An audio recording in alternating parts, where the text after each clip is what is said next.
Dahil sa lumalalang tigdas sa isang probinsya, nakatanggap ng tawag ang ospital para tugunan ang pangangailangan ng mga residente. Walang gustong pumatos doon. Pero si Mang Leo na matagal na sa serbisyo, ang bukod tanging doktor na nagkusang loob na tanggapin ang misyon.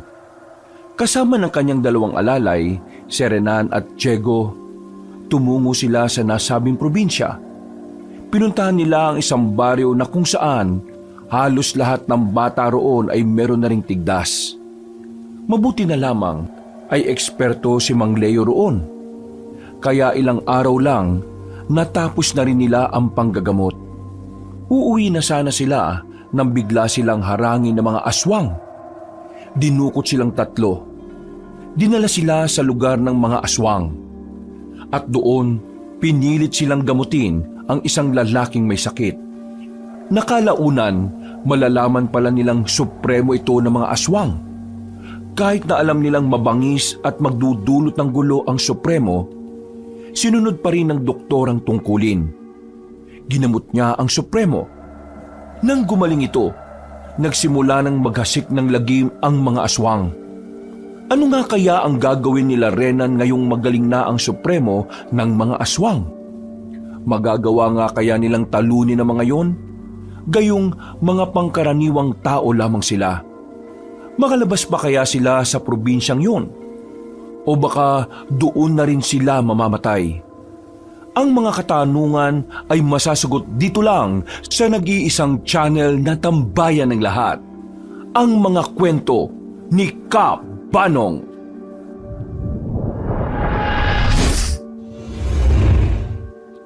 Isang dakilang palamunin lang sa bahay si Renan ng kanyang tiyuhin.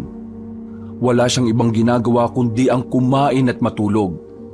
Mag-iisang buwan na siyang tambay mula nang palayasin siya ng kanyang mga magulang. Mabuti na lang, mabait ang kanyang tiyuhin na si Mang Leo. Isang veteranong doktor sa ospital ng Maynila. Mag-isa lang kasi sa buhay ang matanda. Tumanda na lamang itong binata. At ang pananatili ni Renan sa bahay nito ay malaking pabor sa matanda. Nauutusan din naman kasi si Renan kahit na papano. Kahit wala itong naaambag na pinansyal, ito naman ang nag-aasikaso ng bahay. Ganun pa man, palamunin pa rin ang turing ng binata sa kanyang sarili. Kumusta ang pag-uusap ninyo ng papa mo kanina? Nagkaharap na sila ng kanyang tiyuhin sa hapagkainan. Gabi na nun, 7:00. Ganitong oras talaga sila kumakain. At kailangang sabay silang dalawa kapag natataon na nasa bahay ang matandang lalaki. As usual, galit pa rin si Papa. Ikaw naman kasi, alam mo nang natanda na yung tao, iniinis mo pa lalo. Uncle, alam mo naman kasing hindi ko naman talaga trip yung trip nila ni Mama eh. Ano namang alam ko sa pagpapatakbo ng kainan nila sa Quiapo? Nakakapagod kaya yung ganong trabaho. Isa pa, ang dami ko namang kapatid. Pakontento na sila sa mga yun. Hindi naman sa kinukonsinti kita ha. Pero alam mo, noong araw, ayaw ko rin sa gusto ng mga magulang ko. Sa gusto namin ng papa mo. Ang gusto kasi nila, magsundalo ako. Eto, doktor ako ngayon. Pero tatanungin kita ha. Ano bang gusto mong mangyari sa buhay mo? Pagtatawanan niyo lang ako kapag sinabi ko sa inyo eh. Ano nga? Wala naman akong pakialam eh. Gusto ko maging hunter. Ha? Ano? Nang hayop? Nang kriminal? Ng mga kakaibang creatures. Hulaan ko. Dahil yan doon sa napuntahan ninyong bundok ano? Yung kinwento mo? Ang galing niyo talaga, Uncle. Gusto mo palang maging hunter. Manunugis ang tawag ng mga taga-amin dyan sa probinsya. Manunugis ng mga aswang. Yun, aswang. Bakit? Nakita ka na ba ng ganon? Hindi pa. Pero doon sa napuntahan namin nung nakaraang buwan, yun ang usapan nila. Yun daw ang hinahanap ng mga manunugis. Uncle, naniniwala ka ba sa aswang? Uminom na muna saglit ang matandang lalaki ng tubig. tumingin ito sa malayo at sandaling natawa. Oh, sabi ko na, tatawanan mo lang din ako eh. Hindi. Hindi ikaw ang pinagtatawanan ko. Alam mo kung bakit ako natatawa? Kasi kahit na naging doktor ako at talagang maalam ako sa science, naniniwala pa rin ako hanggang ngayon sa mga aswang. Lalong naintriga ang binatang si Renan nang marinig ang sinabing yon ni Mang Leo. Inilapit nito ang upuan sa matanda para mas marinig ng malinaw ang mga sasabihin nito sa kanya. Talaga, Uncle? Naniniwala kayo sa aswang? Alam mo, kakaiba ka talagang tao. Karamihan sa mga binata ngayon dito sa syudad, mga advanced na ang utak. Puro gala, gimmick, puro katarantaduhan. Pero ikaw, kahit moderno na ang panahon, yung mga ganyang paniniwala pa rin ang pinagtutuunan mo ng pansin. Tingin ko lang naman po kasi mas may thrill ang mga ganito. Masyado na kasing common yung mga interest ng mga kahenerasyon ko eh.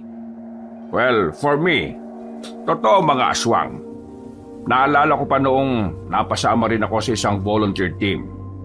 Meron kaming ginamot na isang aswang. Talaga? Uwe. Oo, totoo to. Ginamot namin siya.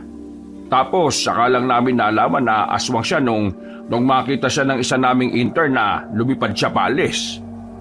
Nung una ay natawa kami kasi hindi man lang nagpasalamat.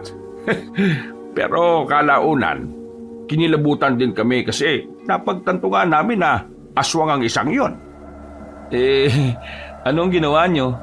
Sinabi nyo ba sa boss nyo? Unfortunately, hindi sila naniwala. Napalingon silang dalawa sa telepono nang bigla yung nagring. Nagpaalam sandali si Mang Leo para sagutin ang tawag. Maya-maya lang ay bumalik naman agad ang kanyang tiyuhin. Emergency? Oo, bukas agad ang alis ko. Aalis ka? Bakit? Saan ang punta nyo? May isang baryo na kailangan ng doktor.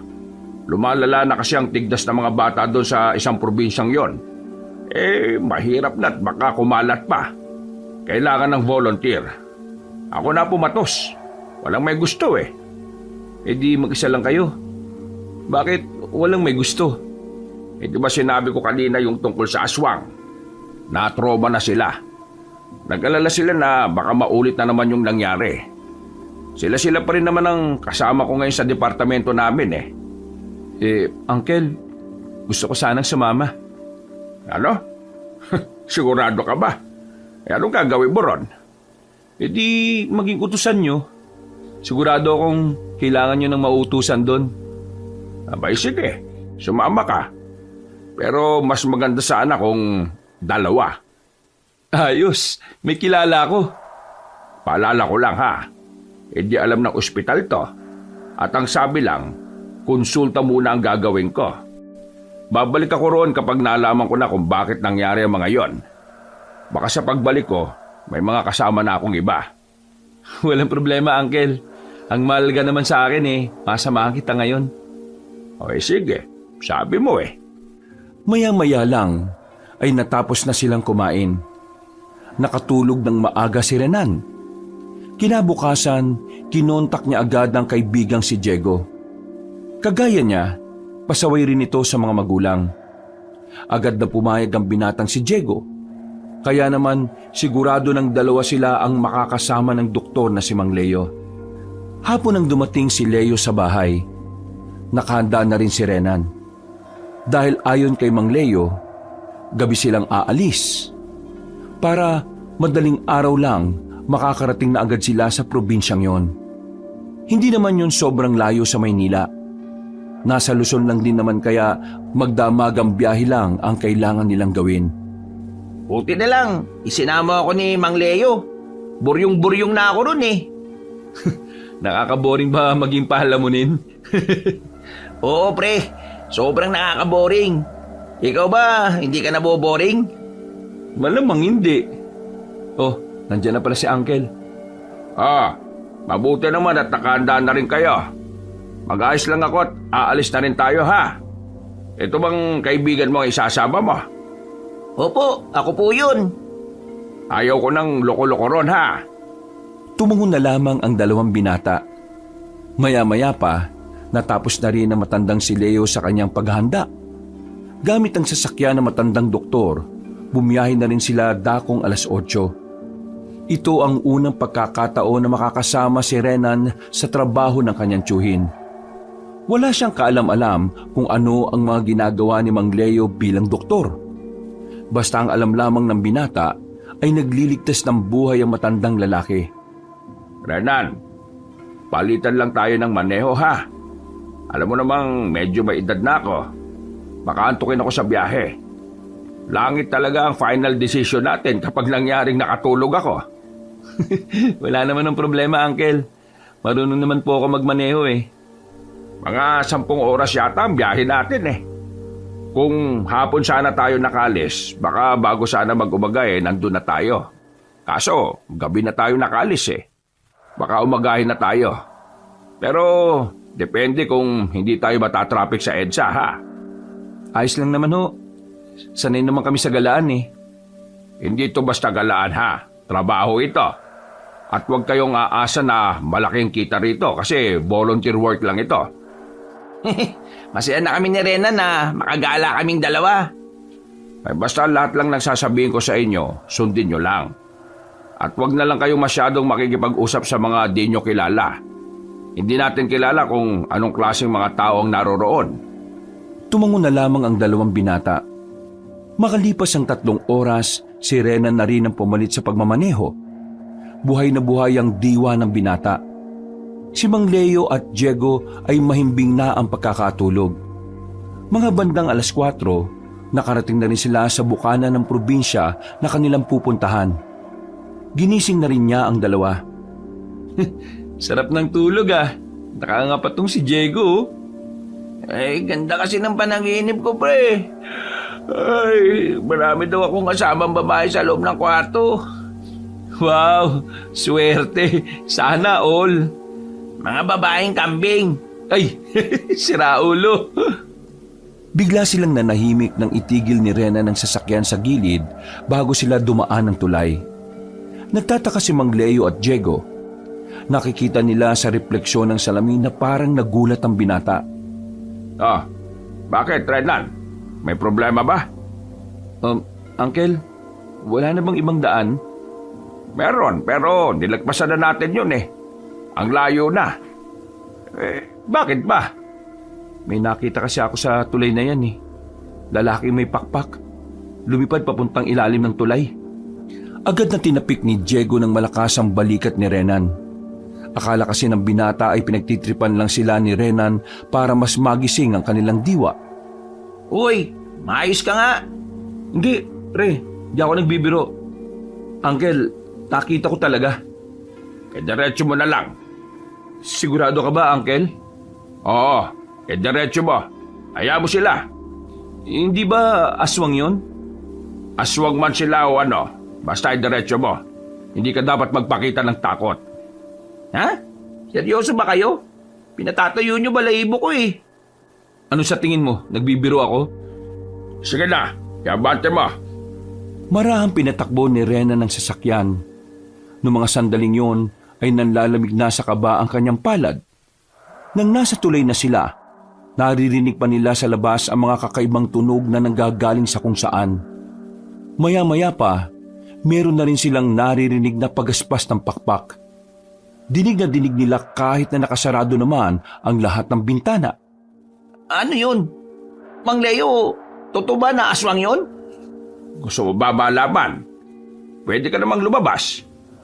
Binilisan ni Renan ang pagpapatakbo nang makalagpas na sila. Pero dahil sa ginawa niya, tila nabulabog din nila ang pananahimik ng mga nilalang na naroroon. Lalong tumaas ang level ng kaba ng binata. Hindi niya alam kung saan nagmumula ang mga ingay sa labas. Kaya naman, mas lalo niya pang binilisan. Bakit ka kasi bumobomba? Nabulabog mo tuloy. No choice, Uncle eh. Baka bigla silang sumampa sa sasakyan natin. Ay sige na, bilisan mo na. Todo na to. Makalipas lang ang halos 5 minuto, nakalayo na rin sila sa tulay. Wala na rin silang nararamdaman na nakasunod sa kanila. Tuluyan na silang nakahinga ng maluwag. Pinagpawisan ng malala si Renan. Kahit na malamig naman sa kinalalagyan nila. Uncle, alam mo na ba na mangyayari to? Hindi. Kung alam ko lang, di sana hindi na tayo dumaan dito. Ang sabi kasi sa akin ng sekretary ni Kapitan, mas magandang dumaan dito kapag gabi. Doon daw kasi sa kabila, maraming siraulong adik. Totoong aswang nga yung nakita natin. At totoo niyan nakarating na ako rito noon. At sa probinsyang ito nangyari yung ikinuwento ko sa iyo tungkol sa mga aswang. Pambihira. Bakit hindi niyo naman sinabi kaagad? Di ka naman nagtatanong Kung totoo ngang may mga aswang dito, gusto ko lang malaman safe ba tayo dito? Tingin ko naman safe naman tayo. Kapag nakarating na tayo sa barangay Magsilang, marami na mga tao ro na pwede nating hingan ng tulong.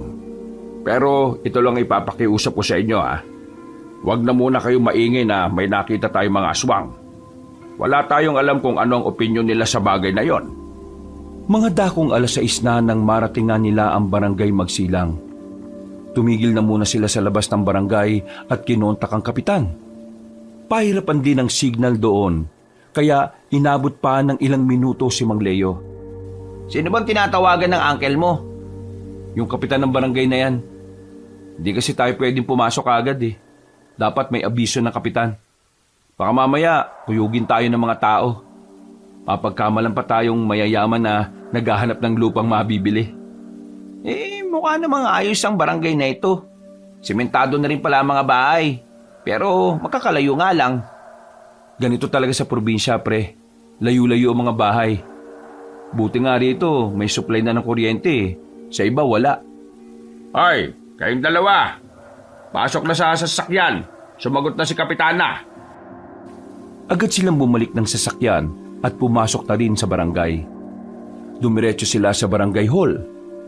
Agad namang silang sinalubong na matandang babae na si Lumen, ang kapitana ng barangay na yon. Mabuti naman at nakarating kayo. Pasensya na at nakatulog na ako kagabi Hindi na tuloy kita na-replyan. Hali kayo. Pumasok na kayo. Siguradong hindi pa kayo nag-aalmusal. Oo nga po. Gutom na po talaga kami. Parang gusto ko nga po ng hotdog na may itlog tapos... Uy, mahiya ka nga. Kapitan, pasensya na po kayo sa kasama namin May saltik kasi ito Ayos lang naman. Mas maganda ngang marami kayong kainin Siya nga pala. Pagkatapos niyong kumain, pwede ko na kayong ihatid sa tutulugan niyo mamaya. Pinaayos ko na rin naman yon. Kaya titirhan niyo na lang talaga siya. Ay, maraming salamat Kapitana. Ay nako, ako nga ang dapat na magpasalamat sa inyo. Ang dami kong hiningan ng tulong pero kayo lang ang pumayag na pumansin sa amin.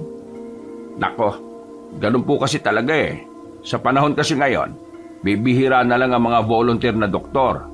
Karamihan, natanggi kasi may kikitain sila sa syudad kaysa sa mga ganitong trabaho. Mabuti na lang at hindi ka ganunan Sandali silang nagtawanan at pumasok na rin ng barangay hall. Pinapasok na muna sila sa isang silid. May aircon naman doon pero mukhang matagal nang hindi gumagana. Kitang-kita kasi nilang nilalamon na ng aircon na yon ang makakapal na alikabok. Renan, ganito pala ang mga barangay hall sa mga probinsya no? Huy, naan mga boses mo. Baka mamaya marinig pa tayo dyan Iwasan yung magbigay ng opinyon sa mga bagay-bagay na nakikita ninyo. Lalo na kapag walang nagtatanong sa inyo. Para lang maiwasan nating makapanakit ng damdamin. Hindi tayo taga rito, tandaan nyo. Kaya dapat iiwas tayo sa gulo. Napayuko na lamang ang binatang si Diego. Nang tablan na ito ng hiya. Agad namang itong pinagsabihan ni Renan. Makalipas lang ang ilang sandali, tinawag na rin sila para kumain. Kasabay nila ang mga tanod sa malawak at mahabang hapagkainan. Dahon ng saging lang ang ginagamit nilang plato. Nagkamay lang din sila. Wala namang problema sa kanila yon dahil kahit nakakaluwag sa buhay si Mang Leo, sanay rin naman ito sa hirap. Pagkatapos nilang kumain, tumungo na rin sila sa bahay na kanilang tutulugan. Isang palapag lamang yon, pero may 2 kwarto. At meron ding sala na hindi naman kalakihan. Mukhang katatapos lang gawin yon dahil may ibang parte pa na hindi pa naka-finishing. Pero makinis naman na ang sahig ng sala at ng sa kusina. Pasensya na kayo at ito lang ang kinaya ha. Bahay ito ng anak kong nasa abroad. Hindi naman natitiran kaya ito na lang ang pinagamit ko sa inyo. Kaysa naman sa ibang bahay na bakante sa dulo. Pangit doon at wala nang natira doon eh. Nako, nakakaya naman sa anak niyo. Gagamitin pa namin tong bahay niya. Huwag kayo mag-alala. Alam naman niya ang tungkol dito. Nagsabi ako sa kanya at siya pa nga mismo nagsabi na mabuting dito nga kayo. Paano? Tawagin niyo na lang ako kapag may mga katanungan kayo ha. Aasikasuhin ko lang yung health center. Para mamaya pagpunta niyo ron, masisimulan na kagad natin ang panggagamot. Sige o, maraming salamat o ulit. Umalis na rin ang kapitana. Agad namang naupo ang 2 binata sa sofa na maalikabok na rin. Uncle, hindi ba pwedeng magpahinga na muna tayo ngayong araw? Nakakapagod kaya yung biyahe natin kahit na nakaupo lang tayo. Kung gusto niyo magpahinga, matulog na muna kayo. Ako na lang muna ang mag-aasikaso doon mamaya. Sigurado ba kayo, Uncle? Baka mamaya kailanganin mo kami ron eh. Magpapatulong na lang muna ako sa mga tao sa health center. Isa pa, kailangan nyo rin kasing magpahinga. Kayo ang alalay ko kaya dapat may sapat kayong tulog para hindi kayo lutang. Sige po, maraming salamat po Mang Leo. Inaantok pa kasi talaga ako eh. Inaantok ka pa sa lagay na yan ha. Yung sarap-sarap nga ng tulog mo sa biyahe. Napapakamot na lamang si Diego sa ulo. Mga ilang sandali lang, umalis na rin si Mang Leo nang sunduin na ito ng isang tanod. Ang 2 binata naman ay sa sala na lang muna natulog. Sa himbing ng kanilang tulog, hindi nila namalayan ng oras. Paggising nila, madilim na pala ang paligid. 6:00 na ng gabi.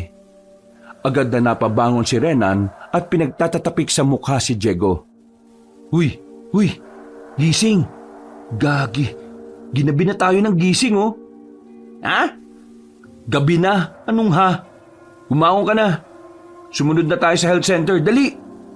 Natatarantang tumungo ang 2 binata sa health center. Hindi pa sila nakapag-ayos ng sarili ay naroon na sila. Pero laking pagtataka nila nang abutang nakapatay na ang ilaw roon.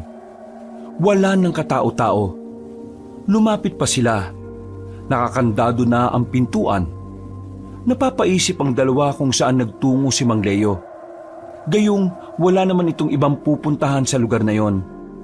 Teka, ano ba nangyari sa taong yun? Di kaya kinuha na siya ng mga aswang na nakita natin? Uy, huwag ka nga magsalita ng ganyan. Baka may makarinig pa sa'yo eh. Malabo yung iniisip mo. Marami ng tao rito kaya imposibleng lapitan pa siya ng mga aswang. Nasaan ang tiyo mo kung ganon? Bakit akong tatanungin mo? Alam mo namang sabay tayong gumising. Tulig ka rin pala eh.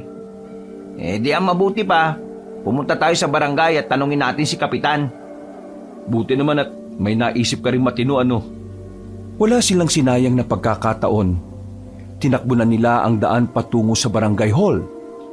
Buti na lang at naabutan pa nilang papalabas ng gate ang matandang babae. Napangiti pa nga ito nang makita silang dumating. Mawalang galang na po, Kapitana. Magandang gabi na rin po. Pero nakita niyo po ba si Uncle Leo? Alam niyo po ba kung nasaan siya nagpunta?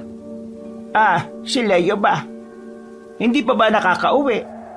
Kanina kasi, pagtapos niya sa health center sinabi niya sa akin na maghahanap lang daw siya ng dahon sa gubat.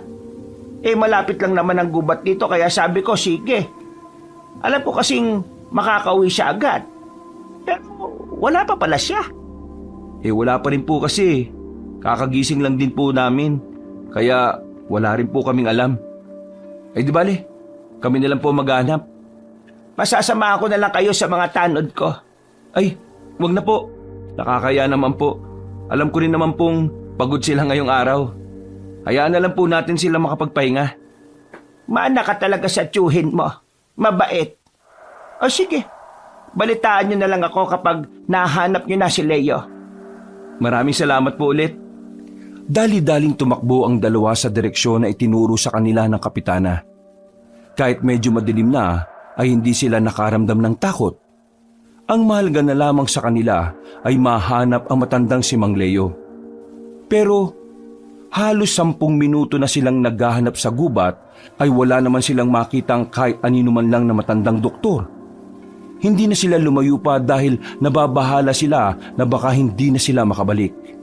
Wala silang nagawa kundi ang umalis na lamang at bumalik sa bahay. Sa puntong ito, nagsimula ng kabahan si Renan. Ayaw man niyang isipin pero pakiramdam niya may kinalaman ang mga aswang sa pagkawala ng kanyang tiyuhin. Pambihira naman oh. Ngayon pa talaga nawala si Uncle. Saan ba kasi nagpunta yung isang yun?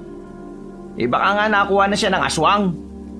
Napatingin silang dalawa sa pintuan sa gilid nang bigla itong magbukas. Lumabas mula roon ang matandang si Leo na papikit-pikit pa. Nakahinga naman sila ng maluwag nang malamang nasa ligtas na kalagayan pala si Mang Leo. Bakit pa ang lakas ng boses ninyo? Ano bang problema? Buti naman at nandiyan ka lang pala. Akala namin hindi ka na nakalabas ng gubat Kanina pa po ba kayo dyan natutulog? Siguro nung 1 oras na kayong tulog natulog na rin ako. Wala pa naman kasing gagawin sa health center. Nagkaroon lang naman ng check-up sa akin yung ibang health workers doon. Diyos ko, akala ko talaga napano ka na anong balita sa kanila? Hindi naman tigdas ang tumama sa kanila Hindi tigdas? Kung ganun, ano po? Yun ang hindi ko pa nalalaman. Kanina, nagpunta ako sa gubat para sana maghanap na lang ng halamang gamot. Baka kako mas epekto ang halamang gamot na mahahanap ko. Pero hindi ko pa alam kung magiging ayos sila sa nakuha ko kanina. Bukas ko pa malalaman. Di kung ganun, yung mga dala nating gamot, hindi na natin magagamit? Hindi na. Hindi natin pwedeng gamitin yon kasi pangtigdas lang yon. Kakaibang sakit yung dumapo sa kanila. Pero ito ang ipinagtataka ko. Hindi naman nakakahawa to pero bakit marami sa kanila ang merong ganon? Hindi nakakahawa? Pero teka, paano dumami ang kaso ng ganyan? Baka sa kinakain nila. Yan ang aalamin natin. Kaya nga bukas, sumama na kayo sa akin sa health center. Seryoso silang tiningnan ni Mang Leo at sa tingin na yon, alam ni Rena na kailangan na rin nilang seryosohin ang mga nangyayari. Nawala pansamantala sa kanilang isipan ng tungkol sa mga aswang. Dahil kinaumagahan, agad nilang inasikaso ang mga dapat nilang gawin. Pagdating nila sa health center, pinaalam ni Mang Leo sa kapitana na hindi tigdas ang sakit na meron sa mga residente. Nang malaman din ng lahat na hindi naman nakakahawa ang mga yon, tila guminhawa na rin ang pakiramdam nila. Dahon ng gabi at dahon ng tanglad na ibinabad sa suka at asin. Yun ang remedyong gamot na ginamit ni Mang Leo. Pinapahid niya lamang yon sa mga pantal na umuumbok. Epektibo naman yon. Dahil ang mga health workers na nauna ng ginamitan ni Mang Leo ay unti-unti na rin umiimpis sa mga pantal. Sa katunayan, hindi naman talaga gawain ni Mang Leo ang ganon. Dahil nga nasanay siya sa panggagamot na inaasa lang lahat sa ospital. Kailanman ay hindi niya maiisip na mamimitas siya ng dahon para manggamot. Pero alam naman din niya na mas mainam ang herbal. Natutuhan niya yon sa kakilala niyang albularyo sa Capiz. Di ba gawain ng albularyo yung ganyan? Albularyo ba yung tiyuhin mo? Baliw, hindi. Pero di ba nakakatawa? Kasi ang mga doktor hindi naniniwala sa mga albularyo. Pero yung ginagawa ni Uncle, natutunan niya raw yan sa kakilala niyang albularyo sa Capiz. Pero ang mahalaga naman nagagamot niya yung mga tao. Nababawasan na rin ang pangamba nila. Kasi di ba, kung sakaling tigdas nga yan malala na. Baka mamatay silang lahat. Mismo. Kaya magpasalamat na lang tayo. Kasi mukhang mapapaaga-uwi natin ito. Maghapon silang nasa center. Aligagarin ng 2 binata sa kakaasikaso ng mga pasyente. Bukod kasi sa halamang gamot na nadiskubre ni Mang Leo, Binibigyan na rin sila ng mga yon ng gamot para sa mas mabilisang paghilom. May ilang pantal kasi na talaga namang nagsugat-sugat na. Dakong 5:00 ng hapon, pinatigil na muna ng kapitana ang panggagamot. Wala kasing hinto-hinto sila Mang Leo. Kaya nagdesisyon si Aling Lumen na itutuloy na lamang ito kinabukasan. Maraming salamat talaga, Leo. Tingnan mo ang mga tao ko, oh. Medyo gumaganda na ang pakiramdam nila. Yung mga pantal nila umiimpis na rin. Paano mo nalaman na ang dahon na yun ang gamot sa pamamantal nila? Paano mo nalaman na hindi tigdas ang problema ng barangay na ito? Matagal na po kasi akong doktor. Alam na alam ko na kung ano ang itsura ng tigdas at kung ano ang mga sintomas nito. Hindi ko kasi nakita mga yun sa pamamantal nila eh. At yung sa dahon naman, kumbaga sumugal lang din naman ako. Naalala ko lang kasi yung turo sa akin ng kaibigan ko na manggagamot din. Nako, maraming salamat talaga. Hindi kami nagkamali ng pagpili sa ospital na nilapitan namin. Napatingin na lamang si Mang Leo. Sa isip-isip nito, nahihiya siya dahil ang totoo, siya lang naman ang gustong tumanggap sa ospital na pinanggalingan niya. Nang matapos na ang kanilang panggagamot, umuwi na rin sila sa bahay na kanilang tinutuluyan. Bumuntong hininga na lamang ang matandang si Leo. Napansin naman ito ni Renan habang namamahinga sila sa bakuran. Bakit, Uncle? Lalim ng hinga mo ah. Ang totoo niyan, hindi totoong ako ang nakatuklas ng halamang gamot na ginamit ko. Ho? Teka, anong ibig niyo sabihin, Uncle? Nung pumunta ako sa gubat, may nakita akong babae. Bata pa parang kaedad nyo. Basta, nagpakilala siyang albularyo sa akin. Albularyo? Yung babae, kaedad namin? Oo, bata pa siya tapos maganda, maputi. Itsura pa lang niya parang albularyo na. Ang dami niyang suot na burloloy sa katawan Basta, habang naghahanap ako, may itinuro siya sa akin na halaman. Yun daw ang gamot. Nang tanungin ko naman siya kung bakit ayaw niya siyang gumamot sa mga tao, bigla na lang siyang umalis. Ganun lang yung pag-uusap niyo tapos naniwala na kagad kayo na yung dahong yun ang makakagamot? Ewan ko nga rin Para kasing may kakaiba sa babaeng yon. Parang mahiwaga ba? Kapag may nangyaring masama sa mga ginamot natin, madadali ka, Uncle. Dapat hindi ka kagad nakinig dun sa babae. Bahala na. Hindi ko rin naman kasi alam kung anong klase ng sakit sa balat yun Kahit na anong gawin kong pag-aaral, wala talaga. Natigil lang ang kanilang pag-uusap na makabalik na sa kanila ang binatang si Diego. May daladala na itong kape at tinapay.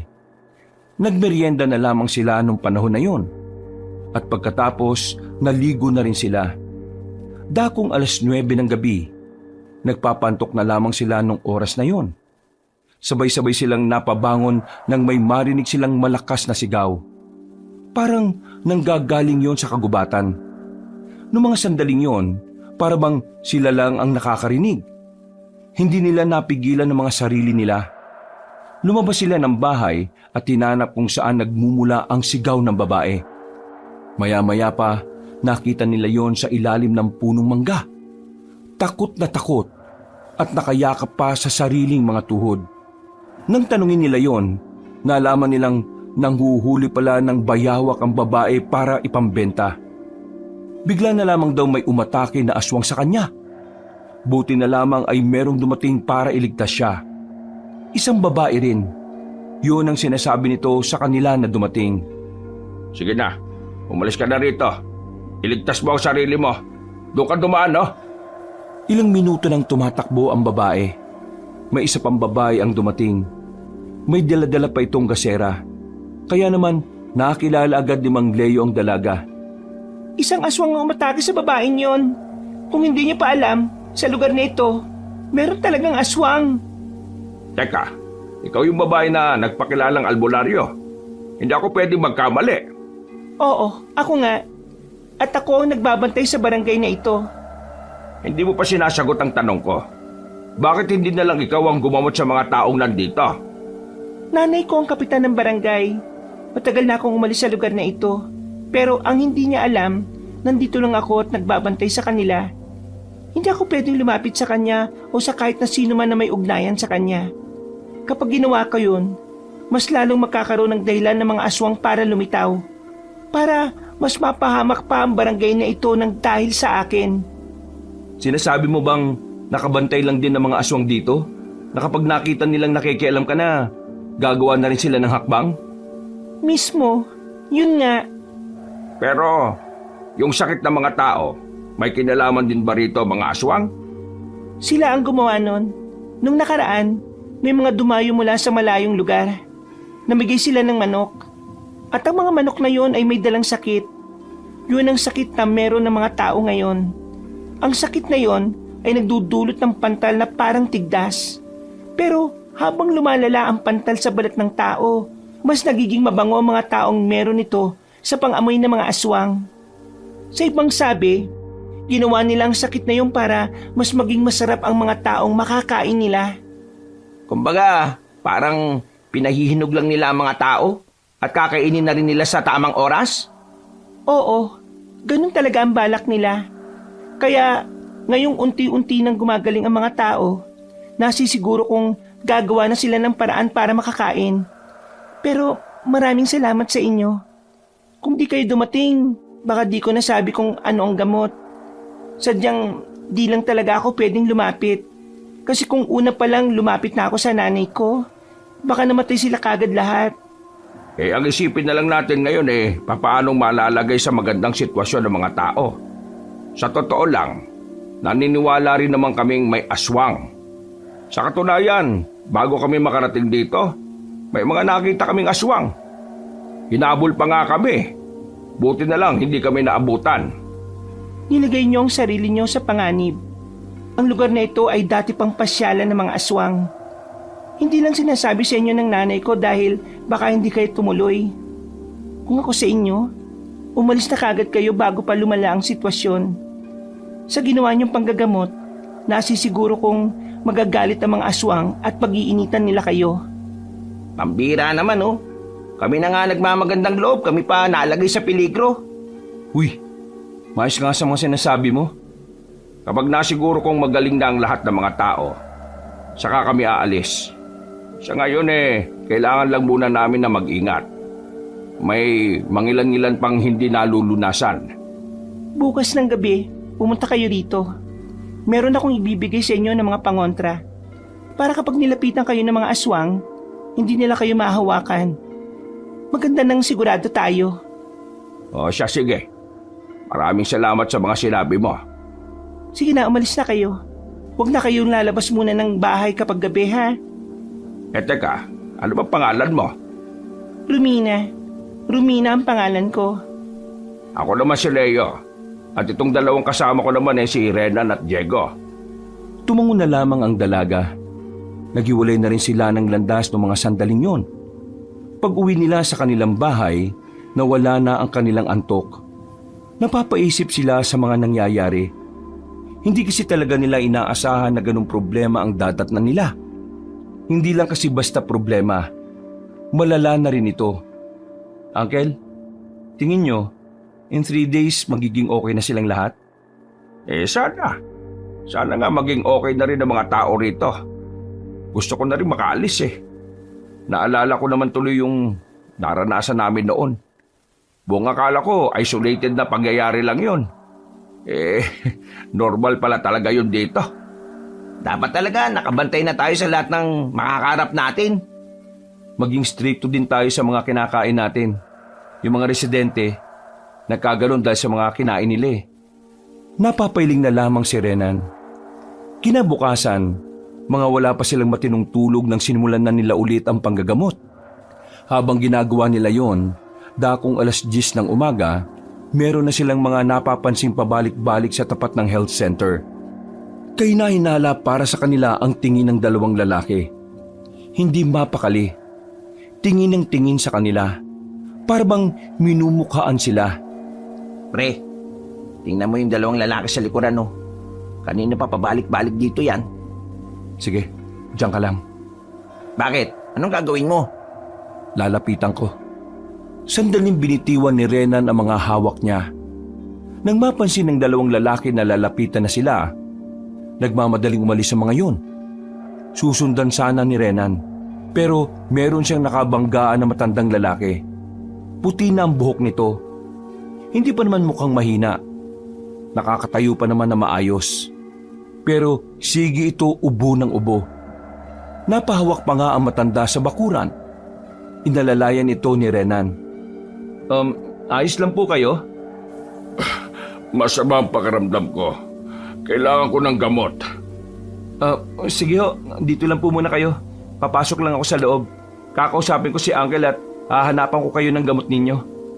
Sige, maraming salamat.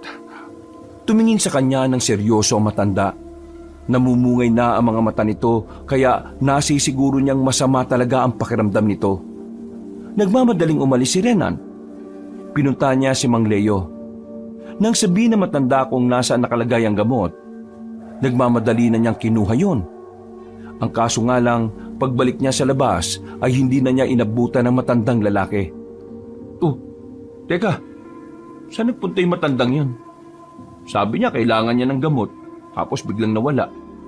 Lumingon-lingon siya sa labas, pero hindi na niya yun nakita pa.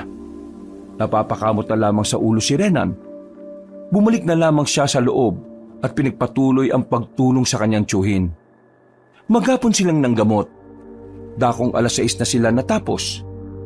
Leo, mga bandang 7:00, pumunta kayo sa barangay ha. Magsalo-salo tayo ron. Ay, maraming salamat po, Kapitana.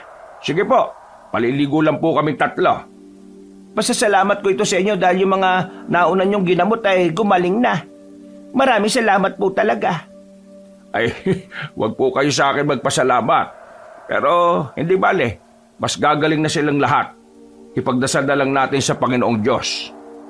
Napangiti na lamang si Aling Lumen sa kanila. Mga ilang sandali lang ay umalis na rin sila at umuwi ng bahay. Habang naghihintay sa pagligo si Mang Leo, nasa bakuran lamang ang 2 binata. Muling napag-usapan ng dalawa ang 2 lalaki na napansin nila. Hindi ko na nga hinabol eh. Hindi ko alam kung saan nagpunta yung mga loko. Pero tingin ko talaga, mga aswang yun na nagmamasid sa atin eh. Medyo kinakabahan nga ako eh. Baka pati rito sa tirahan natin, may mga nagmamasid din. Huwag ka mag-alala. Pagkatapos natin kumain sa barangay, pupuntahan natin yung babaeng albularyo. Makukuha natin yung sinasabi niyang pangontra. Ewan ko lang kung makalapit pa yung mga aswang na yan. Nasa panganib pala yung buhay natin, ano? Oo. Sana nga di ka na lang sumama eh. Wala eh. Nandito na tayo. Tsaka, mas maganda nga yun. Ang alin? Na nasa peligro tayo? Oo, para may thrill. Tril-trilin mo mukha mo. Sira ulo ka rin pala eh. Matapos ang ilang minuto ay nakalabas na rin ng banyo si Mang Leo. Sabay nang naligo ang 2 binata para mas mabilis sila. Bago mag 7:00, naglakad na rin sila patungo sa barangay. Kampante naman sila dahil sinundo sila ng 4 na tanod. Pagdating nila sa barangay, agad silang nagsalo-salo roon. Naging maganda naman ang kanilang hapunan. Pero pagkatapos noon, dito na dumaloy ang kakaibang kaba sa kanilang kalooban. Papunta na kasi sila sa bundok. Bawat madaanan nila, para bang may nakamasid na mata sa kanilang 3. Bagay na nakakapagpanindig ng kanilang balahibo.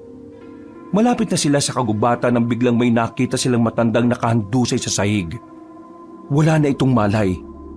Nang iharap nila ang matanda, namukha nito ni Renan. Uncle, siya yung matandang nangihingi ng gamot kanina. Sobrang edit niya. Mataas ang laglat niya. Kailangan natin siyang gamutin. Pero, paano ang pakikipagkita natin dun sa babae? Uncle, ako na lang muna ang tutuloy. Hindi pwedeng di tayo magkakasama. Unahin na muna natin to. Buhay ang nakataya rito. Pinagpaliban na muna nila ang pakikipagkita sa babaeng si Romina.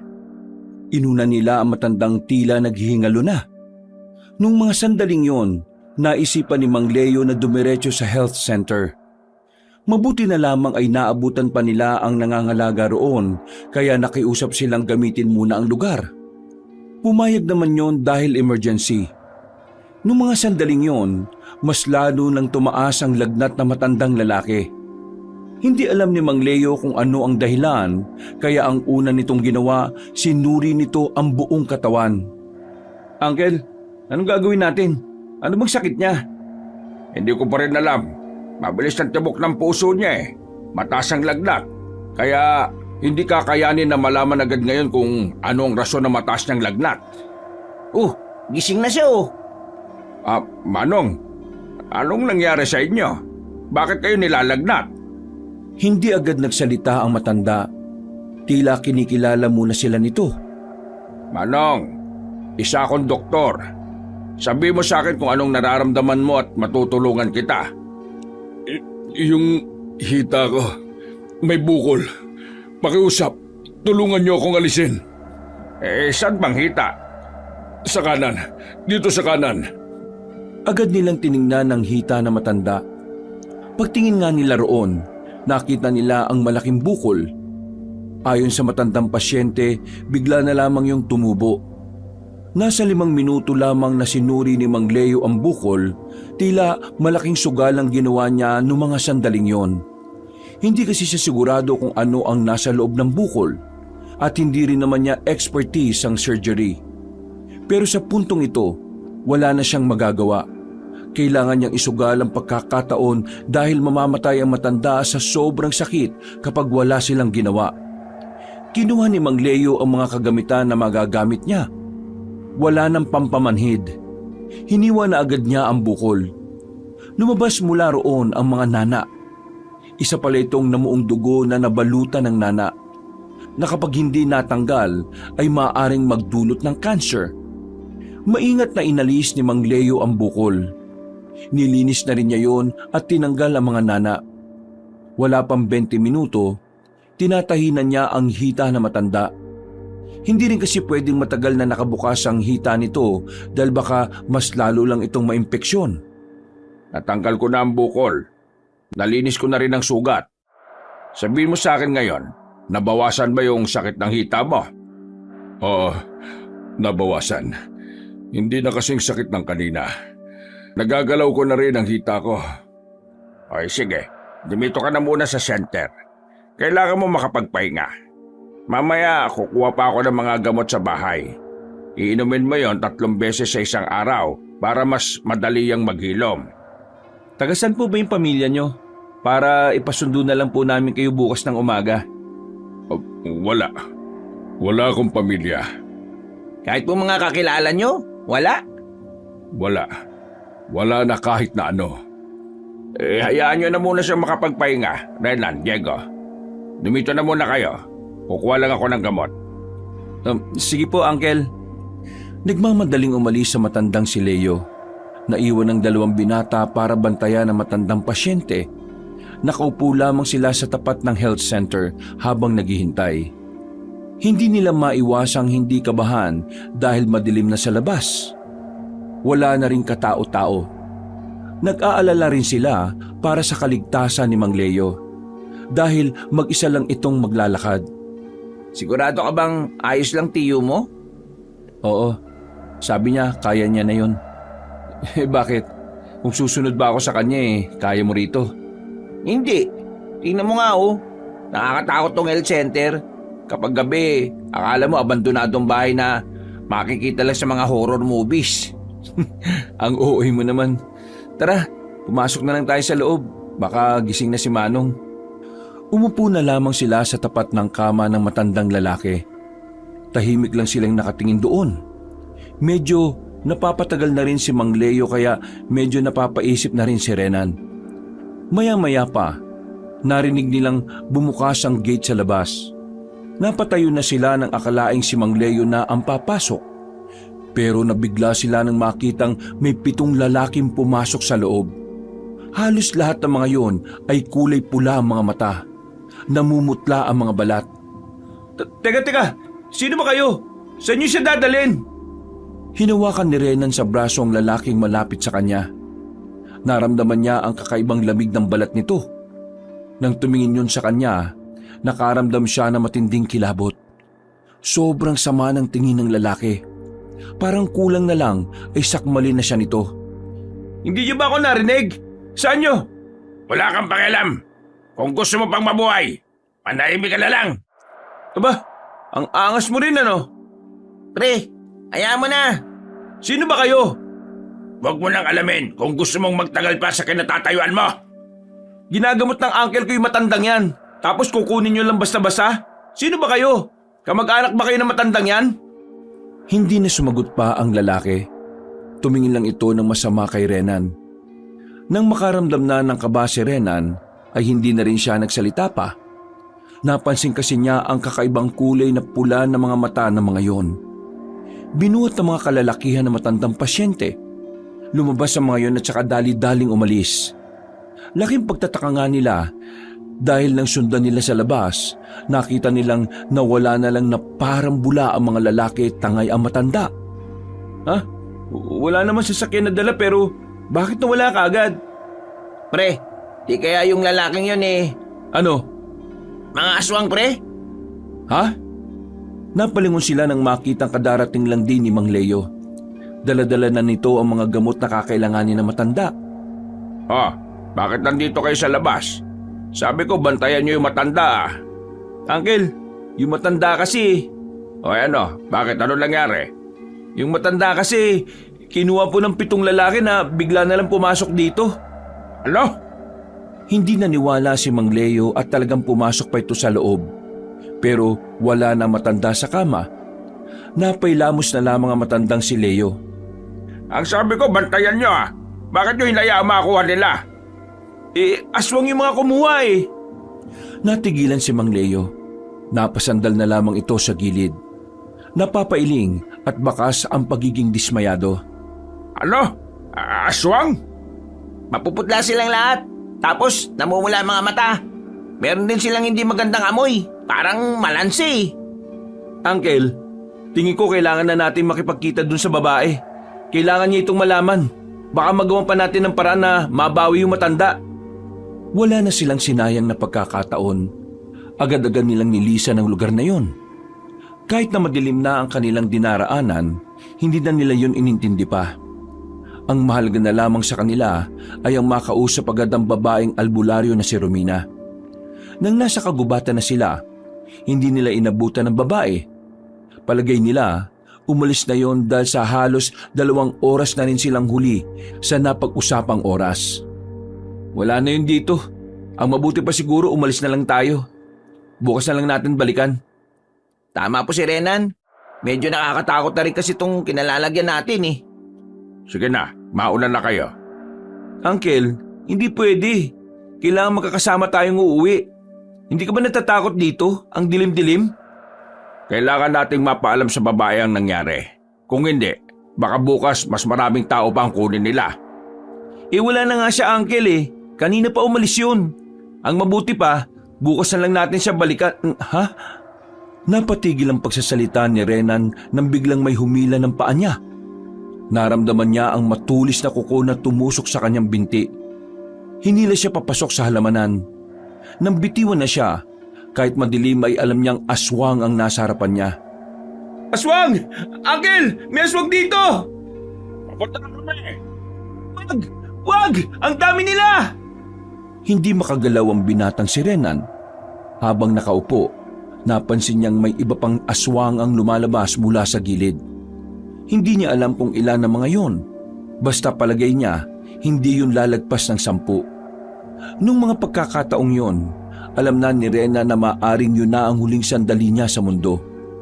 Napapikit na lamang siya nang makitang lalapit na ang lalaking aswang. Buti na lamang ay dumating ang babaeng si Romina. May dala-dala itong pana. Pinagtititiran nito ng palaso ang mga aswang. Nang makalapit naman ito, ay agad nitong ginamit ang husay nito sa paghawak ng itak. Pinagtatataga niya ang mga aswang. Napatay nito ang halos kalahati. Ang ibang aswang naman ay agad na umakyat sa mga puno. Miss, ikaw ba yan? Kanina ko pa kayo hinihintay. Buti bumalik ako. Muli itong pumorma. Nang makaramdam ang mga aswang na hindi nila kakayanin ng dalaga, hindi na nagsayang ng oras sa mga yon para lumaban. Nag-atrasa ng mga aswang.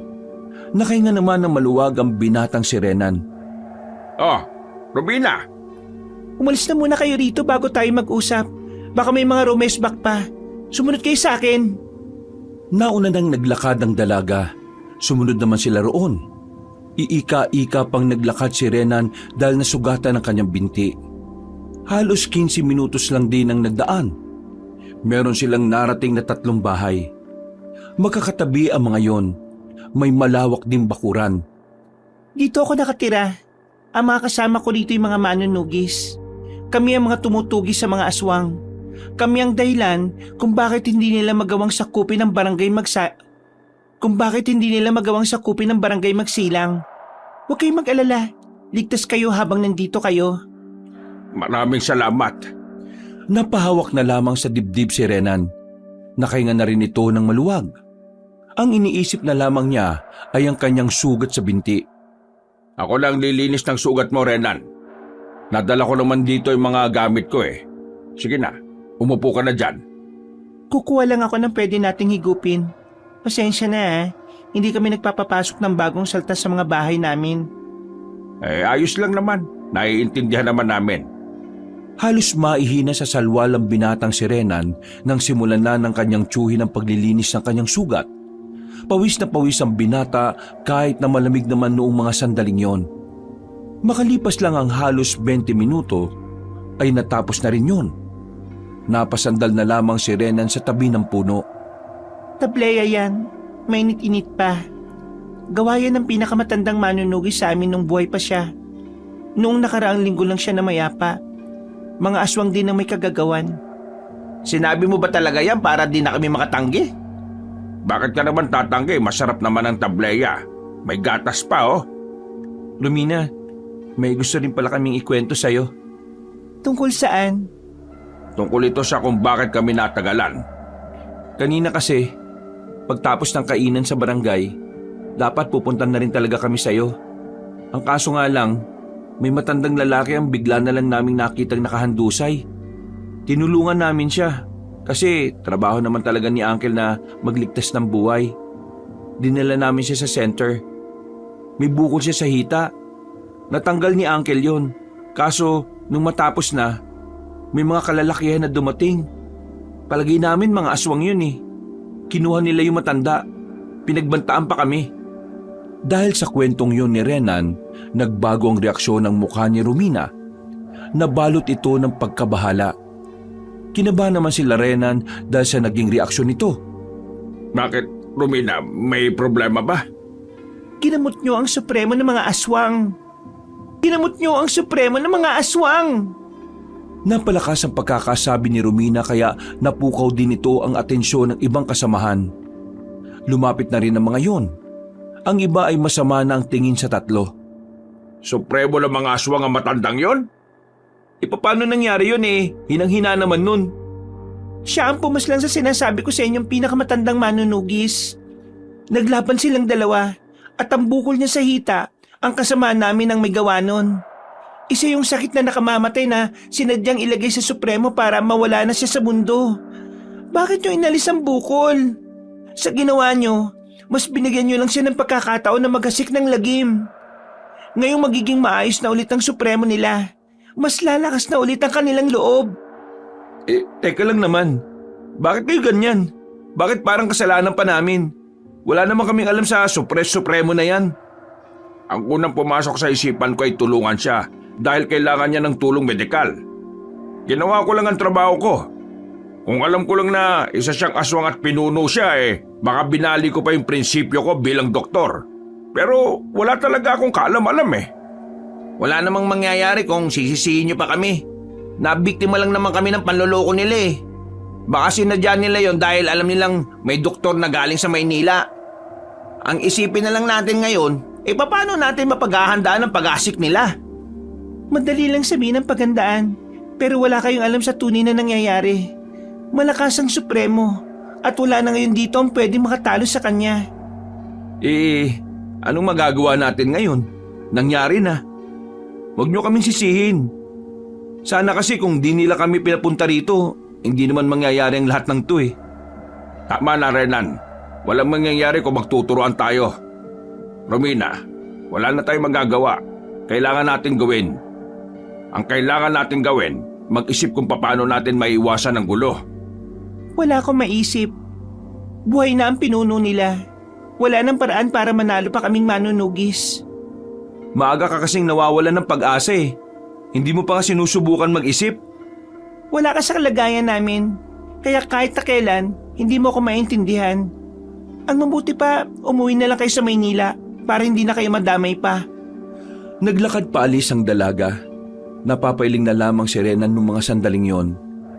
Hindi siya makapaniwala na ganoon kababaw ang pangunawa ng dalaga. Ang immature naman niya. Wala naman talaga tayong ideya na supremo na pala ng mga aswang yung ginagamot natin. Alam nga namang tanungin muna natin bago siya tulungan, di ba? Mga babae nga naman, oh. Nanatili na muna sila roon. Hinintay lang nilang lumamig ang ulo ni Romina. Maya-maya lang, binalikan na sila nito at tumingi sa kanya ng pasensya. Agad naman nila itong tinanggap. Ngayon, sabihin mo sa amin, ano ang pwede naming maitulong sa problemang ito? Marami ang mga aswang, kakaunti lang kami. Nangangalap kami ng mga tao sa bawat barangay o baryo. Kailangan namin ng tao. Ang mabuti pa, sumali kayo sa amin. Nang marinig yun ni Renan, naisip agad niya na baka mas lalo silang mapatagal doon. Maaabala ang trabaho ng kanyang uncle kapag nagkataon. Uncle, hindi tayo pwede magtagal. Baka nakakalimutan yung may trabaho ka pa sa Maynila. Tama po si Renan. Ngayong nagiging maayos na mga nagamot nating residente, baka bukas makakauwi na rin tayo. Hindi. Mauna na kayo sa Maynila. Ha? Uncle, ano pinagsasabi niyo? Anong sasabihin namin kapag hinanap ka sa amin ng mga katrabaho mo? Renan, hindi kaya ng konsensya ko na iiwan ko ang lugar na ito ng magulo. Ako ang dahilan kung bakit makakalaban nila ulit ang Supremo na dapat patay na.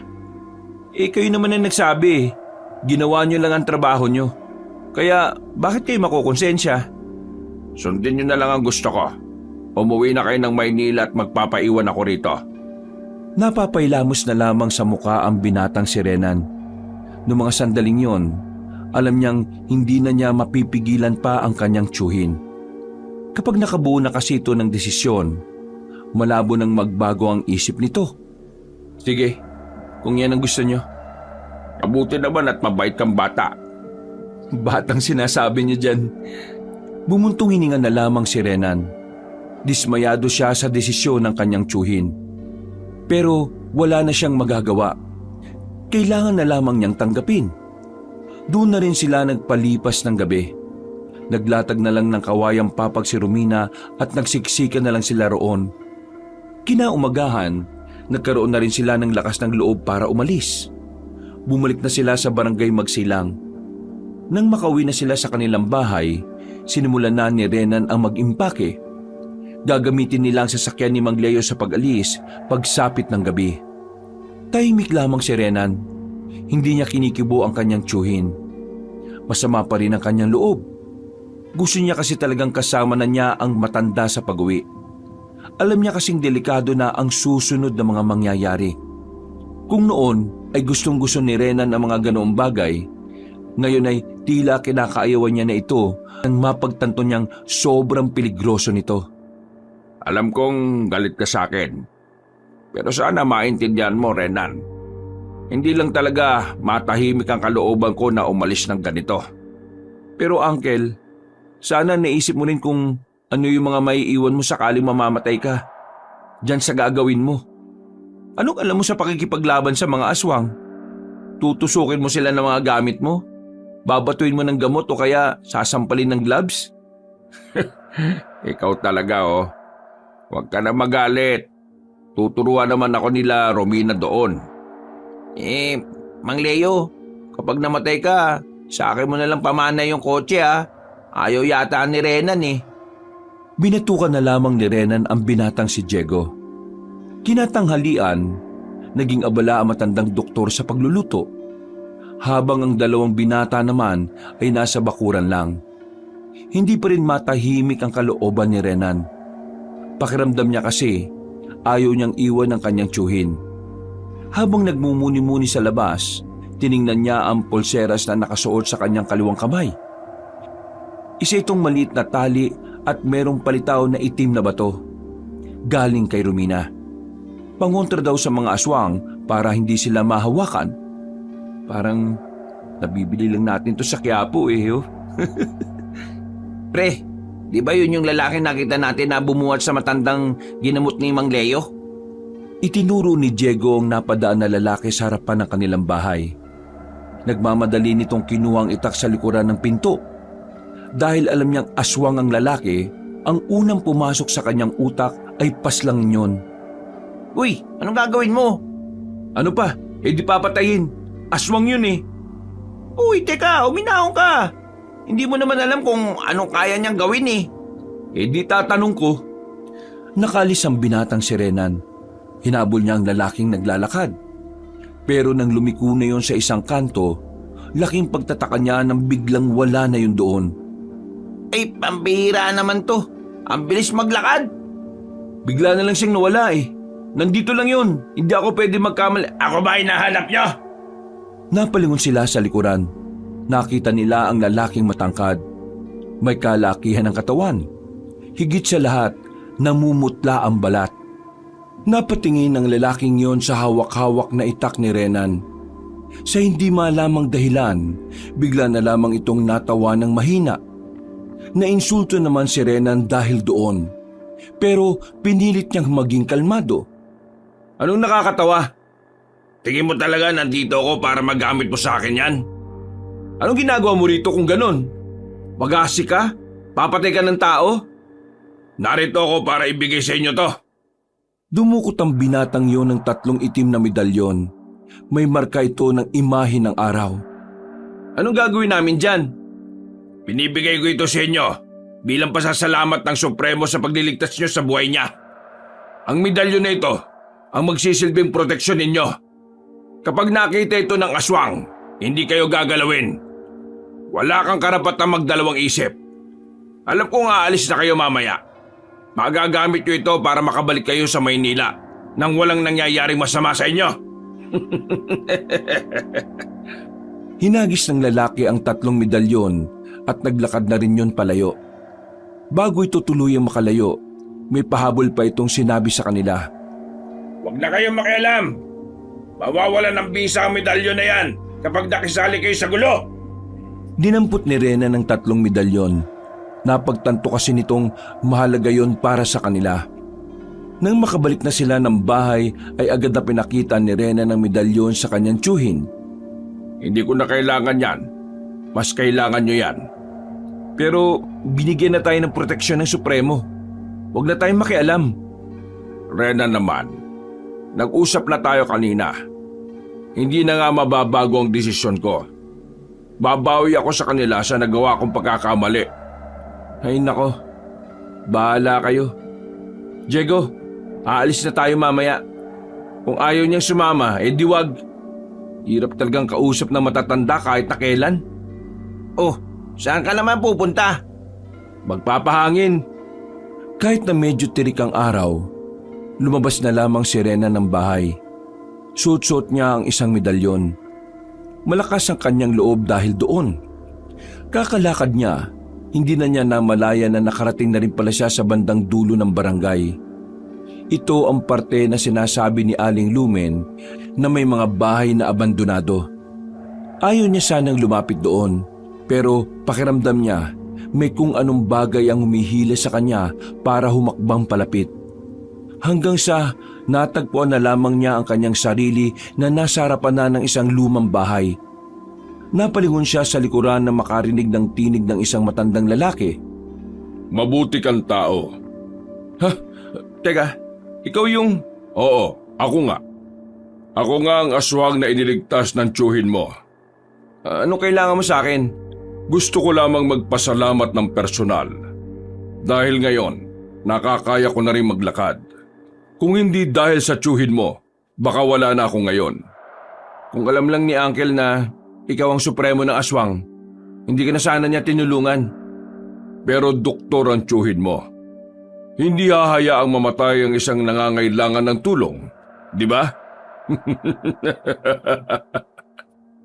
Ano ba talagang dahilan nyo? At bakit kayo maghahasik ng lagim dito? Bakit hindi nyo nalang hayaan ang mga tao na mamuhay ng tahimik? Kayo mga tao, hindi ba't para mabuhay kailangan yung kainin ng mga hayop? Dahil kayo ang mas mataas na uri ng hayop. Pinagsasabi mo dyan. Feeling matalino to. Ganon din ang mga aswang. Para mabuhay, kailangan naming kumain ng tao. Kasi kami ang pinakamataas na uri ng tao. Para sa amin, kayo ang pagkain namin. Kayo ang bubuhay sa amin. Kaya sa ayaw at sa gusto ninyo, kailangan naming mabuhay. At mangyayari lamang yon kung kakainin namin kayo. Kalokohan! Hindi naman kayo kasama sa nilikha ng Diyos ha. Kaya wala kang karapatan na sabihin na kayo ang pinakamataas na uri ng tao. Mga salot lang kayo sa lipunan. Salot sa lipunan? Sinong nagsabi? Saan mo nalaman yan? Sa comics? Sa libro? Sa chismis?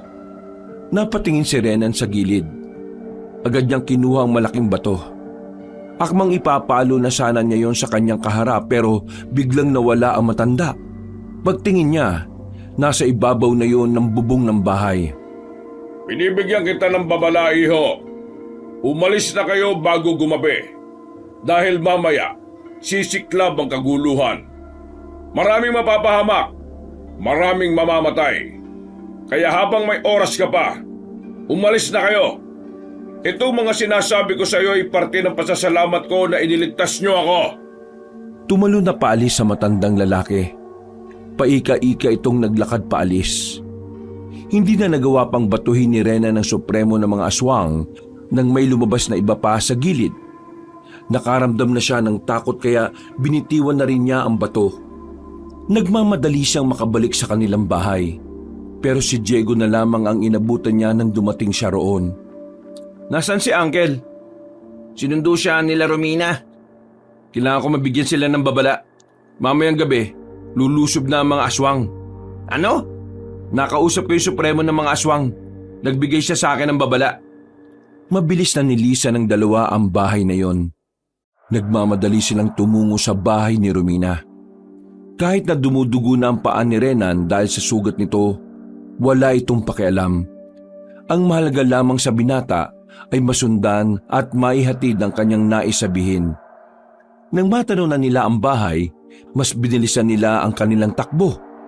Buti na lamang ay naabutan pa nila ang mga yon. Oh, anong ginagawa niyo rito? Akala ko ba chinecheck up niyo ng sasakyan? Oh, nadugo na naman ang sugat mo. Lumina, mamayang gabi. Mamayang gabi na sila, lulusob. Anong sinabi mo? Nakausap ko ang supremo ng aswang sa dulo ng baryo. Nagbanta siya sa akin na mamayang gabi, aatake sila sa baryo. Kung ganun, mas maaga kaming maghahanda. Mga kasama, narinig nyo naman ang sinabi niya. Ihanda nyo na ang mga sarili ninyo. Mamayang gabi ay mapapalaban na tayo ulit. Kung ganon, kailangan niyo palang umalis na mas maaga. Bumiyay na kayo ngayon. Hindi na ba talaga magbabagong isip mo, Uncle? Hindi na. Huwag ka mag-alala. Makakabalik naman ako ng buhay sa Maynila. Kailangan mo lang magtiwala sa akin. Bumuntong hininga na lamang si Renan. Hindi na siya nakipagtalo pa. Sa puntong ito, ang mas kailangan na lang niyang intindihin ay ang sarili nila. Bumalik sila ng bahay. Tinapos na niya ang pag-iimpake. Sinuri na rin nila ang sasakyan. Nang masigurong wala na itong sira, dali-dali na silang umalis. Habang nasa biyahe, hindi mapakali ang kalooban ni Renan. Sa loob-loob niya, labag para sa kanya na iwan ang kanyang tiyuhin. Pero sa kabilang banda, naisip niyang kailangan din naman nilang mabuhay. Tingin ko, hindi tama na iniwan natin si Mang Leo eh. Dapat kinaladkad na lang natin siya eh. Ayaw nga. Mauubos lang ang oras natin kakapilit sa kanya. Ngayon, kailangan natin makahanap ng istasyon ng pulis. Istasyon ng pulis? Tingin mo maniniwala sila sa atin? Maniwala man sila o hindi, Kailangan natin subukan. Kakaunti lamang ang mga manunugis. Nakita mo naman ang bilang nila. Hindi natin alam kung gaano karami ang mga aswang. Kaya kailangan nila ng backup para kahit umalis tayo, may naitulong naman tayo sa kanila. Napasang-ayon na lamang si Diego. Pero 10 minuto pa lang silang nasa biyahe, bigla na lamang tumirik ang sasakyan. Nagtataka sila dahil sa pagkakacheck nila nito, wala naman silang nakitang kahit na anong sira. Bad trip. Ngayon pa talaga nasira? Pre, mukhang pinipigilan talaga tayong makaalis. Ang layo na natin eh. Paano tayo makakabalik nito? Parang wala pa namang dumadaang sasakyan ngayon. Ano, babalik ba tayo? Kasi kung babalik tayo, simulan na natin maglakad. Napaisip sandali si Renan. Alam niyang isang malaking sugal na naman ang gagawin nila kung babalik sila ng barangay magsilang. Mawawalan din ng saysay ang medalyon kapag nakita sila ng mga aswang na naroon pa rin sa pagsapit ng gabi. Pero sa kabilang banda, naalala niya ang kanyang tiyuhin. Bigla na lamang niyang naisip na samahan ito. Napagtanto niya na tanging si Mang Leo na lang pala ang tinuturing niyang magulang. Ang mga magulang niya kasi matagal nang walang pakialam sa kanya. Tara, bumalik na tayo. Bahala na. Nagmamadaling umalis ang 2 binata. Lakad at takbo ang kanilang ginawa. Pero dahil malayo-layo na rin sila, batid nilang aabutin sila ng pagdilim. 3:00 na rin kasi ng hapon noon. Kaya kailangan na nilang magmadali. Makalipas lang ang 2 oras, nasa lakaran pa rin sila. Pagod na ang 2. Nagpahinga na muna sila sa gilid. Hingal na hingal at nanunuyo na rin ang labi at lalamunan. Paano pala yung sasakyan ng tiyuhin mo? Babalikan naman natin yun eh. Nasa akin naman ang susi. Hindi ba makakarga o mahihila yun? Mukha namang walang ganun dito. Tara na, kakagat na ang dilim. Malapit na tayo. Mabagal na ang lakad nila sa mga sandaling ito. Nang lalambot na rin kasi ang kanilang tuhod. Dumaan lang ang halos kalahating oras, nakarating na rin sila sa wakas sa barangay na Magsilang. Payapa at tahimik pa ang barangay. Napapansin nilang tila kalmado lang ang mga tao. Pero maya-maya pa, narinig na lang nilang 2 ang tunog ng sirena. Pagkatapos, narinig naman nila ang tinig ni Aling Lumen. Nagbigay ito ng babala sa lahat ng residente na walang lalabas na mga bahay. Yun ay dahil may mga aswang nang paparating. Dahil sa kanilang narinig, nagmamadaling tumakbo ang 2. Narating nila ang kanilang bahay.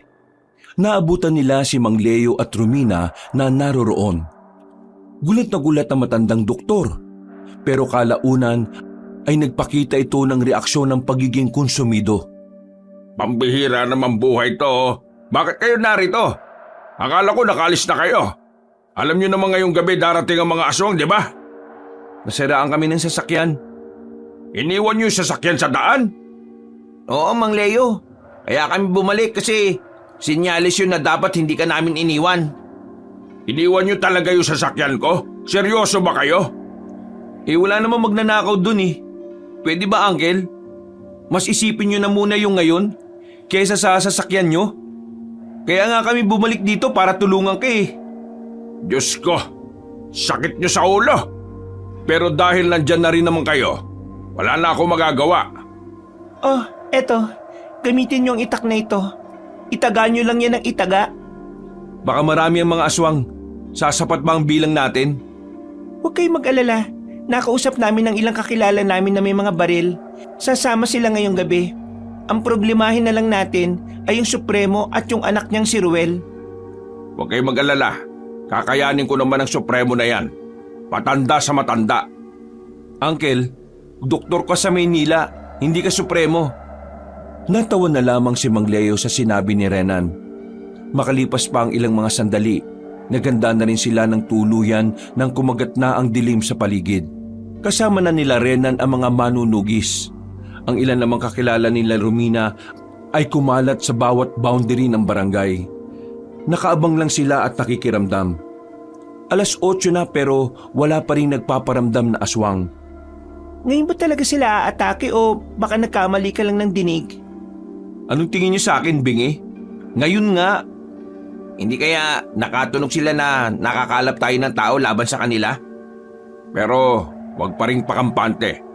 Ang mga aswang ay mga tuso. Kung makapagsalita si Uncle, parang ang daming alam sa aswang ah. Manood ka lang.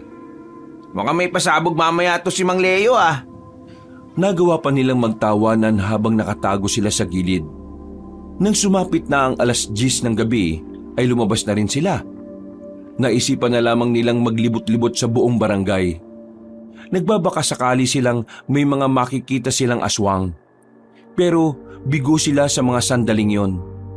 Palagay nila, pinagpaliban ng mga nilalang na yon ang pag-atake. Naging pabor para sa kanila ang pagkaudlot ng labanan. Dahil sa gabi din na yon, nagkaroon ng pagkakataon ng mga residente na makaalis. Ang iba ay pinasakay na sa truck na pag-aari ng barangay. Nailikas na ang mga residente at pagsapit ng 12:00, tila naging ghost town na ang barangay Magsilang. Huwag na kayo mag-alala. Lumilibot pa rin naman ang iba nating kasamahan. Kaya kahit matulog tayo, may nagbabantay naman sa kanila. Hindi ako matutulog. Kayong dalawa, Renan, Diego, magpahinga na muna kayo. Gigisingin ko na lang kayo kapag nagsimula na ang laban. Hindi na rin ako matutulog. Ako rin. Bumuntong hininga na lamang si Renan. Napatingin na lamang siya sa hawak-hawak niyang itak. Natatawa siya ng palihim. Hindi niya kasi inakala na hahantong sa ganoon ang voluntary work lang sana nila ng kanyang uncle. Kakahintay nila ay inabot na sila ng umaga. Tumitilaok na ang mga manok sa paligid. Mga ilang sandali lang, nakita nilang pinuntahan na sila sa bahay ng kapitana kasama nito ang mga tanod. Napatigil ang matandang babae nang mapatingin nito kay Romina. Isang malapad na ngiti ang sumilay sa mukha ni Aling Lumen. Yumakap ito agad sa kanyang anak nang ito ay makalapit na. Diyos ko, buti naman at nasa maayos na lagay ka. Saan ka ba nagpunta? 2 taong kitang hindi nakita. Akala ko'y sumama ka na sa mga rebelde sa gubat. Lagi naman ako nakabantay sa inyo. Sumali ako sa mga manudugis dahil sa banta ng mga aswang. Pasensya na kung hindi ko sinabi sa inyo. Naisip ko lang na mas makabubuti kung wala kang nalalaman para na rin sa kaligtasan nyo. Ano't nagkaganyan ka? Kayo ba ang lalaban sa mga aswang? Oo, kami nga po. Pero hindi sila nagpakita ngayon. Kahit na ganon, huwag tayo makampante. Sabihan mo ang mga tao na huwag na muna silang bumalik. Hindi natin alam kung kailan sila babalik. Muling niyakap ni Aling Lumen ang dalagang si Romina. Pero natigil ang masayang pagkikita nila na makarinig sila ng malalakas na alulong na parang mga aso. Ayon sa dalaga, ang mga alulong na yun ay nagmumula sa mga aswang na asbo. Ang aswang na may kakayanang maging aso. Ihanda niyo ang mga sarili ninyo. Nandito na sila. Napalunok na lamang ng laway si Renan. Nagsimula ng mamayani ang kaba sa kanyang kalooban. Nang tumingin siya kay Mang Leo, napansin niyang parang kalmado lang ang kanyang tiyuhin. Hindi niya yun makitaan ng kahit na anong takot o pangamba. Nagtataka ang binata. Pakiramdam kasi niya, parang sanay na ang kanyang tiyo sa mga ganong klase ng pangyayari. Nay, magpasama ka na lang sa mga tanod. Bumalik na kayo sa barangay. Doon lang kayo sa loob kahit na anong mangyari. Suotin niyo ito. Mangontra yan para hindi ka mahawakan ng mga aswang. Diyos ko, mag-iingat ka ha. Huwag kang mapapahamak. Maglulutuan pa kita ng paborito mong pagkain. Ang payat-payat mo na eh. Ngumiti na lamang si Romina, pero naghiwalay na rin sila ng landas ng kanyang ina. Maya-maya pa, nakarinig na sila ng magkakasunod na putok mula sa iba't ibang parte ng barangay. Nagsimula na ang labanan. Noong mga sandaling yon, para bang nanlalambot na ang tuhod ni Renan. Sa katunayan kasi, hindi naman talaga niya alam kung ano ang gagawin niya. Wala siyang ideya kung paano haharapin ang mga aswang. Ang nasa isip lamang niya, kailangan niya magamit ang itak para protektahan ang kanyang sarili, pati na rin ang kanyang kaibigan at tiyuhin. Mga kasama, sa bukana, salubungin natin sila. Sumusunod lamang sila kay Romina. Mahigpit lang ang hawak nila sa kanilang mga sandata. Nang makarating na sila sa bukana, nakita nilang nakapasok na ang malalaking aso. Nang lalaki ang mga mata ni Rena nang makita niya mismong nagbago na ang anyo ng mga yon. Utik, ganyan pala mga aswang? Isang uri pa lang yan. Hindi mo pa nakikita ang iba. Nang tumakbo na palapit sa kanila ang mga aswang na yon, nauna na si Romina na pumagitna. Tinatapatan kaagad nito ang mga aswang. Wala itong takot na nakipaglaban. Dahil sa pinakita nito, nagkaroon ng lakas ng loob si Renan. Sa isip-isip ng binata, kung kinaya ng isang babae, kakayanin din ng isang lalaki. Sabay sila ni Diego na lumapit sa dalawang aswang na nasa gilid. Nakipagtagaan sila. Habang ang aswang naman sa harapan nila ay nagtatangka silang kalmutin. Ganito pala pakiramdam. Ang saya, wala na akong kaba. Sira ulo, anong masaya? Kaunting pagkakamali lang, patay tayo dito. Magkatalikuran silang dalawa. Hindi na nila iniintindi pa ang ibang nasa paligid. Nakatuon lamang ang kanilang atensyon sa aswang na nasa harapan nila. Nang lumusob sa kanila ang aswang, ay dali-daling winasiwas ng dalawa ang kanilang itak. Tinamaan ni Diego ang isa. Sinundan naman agad ni Rena ng tagayon. Dahilan para masubsob ang aswang sa lupa. Dahil sa kanilang ginawa, tila nagalit sa kanila ang isa pang aswang. Umangil yon. Gumapang ito palapit sa kanila. Pero hinarang ito ni Renan. Tinaga niya yon at tinamaan niya sa leeg. Sa ginawa niya, agad na nangisay ang aswang sa lapag. Aba, ayos ah. Sa gilid mo, baliw! Pagharap niya, may isang aswang na muntikan na siyang madakma sa paa. Buti na lamang at tinira yun ng palaso ni Romina. Maraming salamat. Focus ka! Hinanap nila ang matandang si Leo. Nakita nila yun sa gitna. Kagaya ni Romina, mag-isa nitong pinapalagan ng mga aswang na nakapalibot sa kanya. Si Uncle, kailangan niya ng tulong natin. Gagi, tingnan mo nga oh. Nawalan na naman sa focus ang dalawa na makita kung papaano gumalaw si Mang Leo. Kahit kasi may katandaan na ito, kalkulado at tila organisado ang bawat nitong kilos. Yun ang naging dahilan para matapatan nito ang mga aswang. Walang nga, si Uncle ba talaga yun? Mukhang may hindi sinasabi sa iyo ang uncle mo, pre. Sa pagpapatuloy ng labanan, lumabas na ang lalaking si Ruel. Ang lalaking ito ang sinasabing anak ng Supremo na si Andeng. Sandaling natigil ang labanan. Gumilid ang mga aswang. Ganon din naman ang mga manunugis. Naglakad palapit sa gitna ang lalaking si Ruel na parang walang nangyaring gulo. Matitigas talaga ang ulo ng mga taga-Maynila. Binigyan na kayo ng pagkakataong mabuhay. Binigyan na kayo ng proteksyon. Gusto niyo pa rin kaming kalabanin. Pero mas gusto niyo pang mamatay kaysa mabuhay ng tahimik sa Maynila. Wala naman ako magagawa ron kung yun ang gusto niyo. Kung inaakala niyo makukuha niyo ng madali ang barangay na ito, nagkakamali ka. Dadanak mo ng dugo bago mo yung magawa. Sino ba nagsabi na kukunin ko ang barangay na ito? Alam mo ba kung anong pakay ko rito? Kayong lahat! Dahil kailangan namin ng makakain. Gutom na kami! Umangil ng malakas ang lalaking si Ruel. Dahil dito, muling inihanda nila Renan ang kanilang sarili. Nang sumigaw si Ruel ay agad nang nagsikilos ang iba pang mga aswang. Muling sumiklab ang gulo. Nagkandalabo-labo na naman.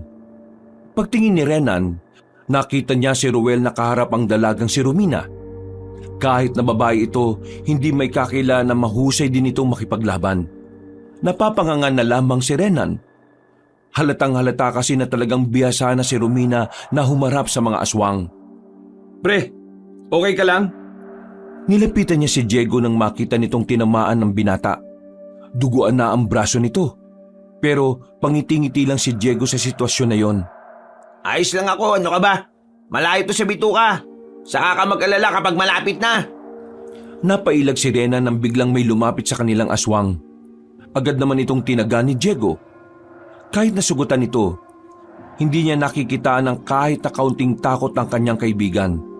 Dahilan para tumaas ang kanyang moral. Patayan na to! Nakipagsabayan na si Renan sa mga nakikipaglaban.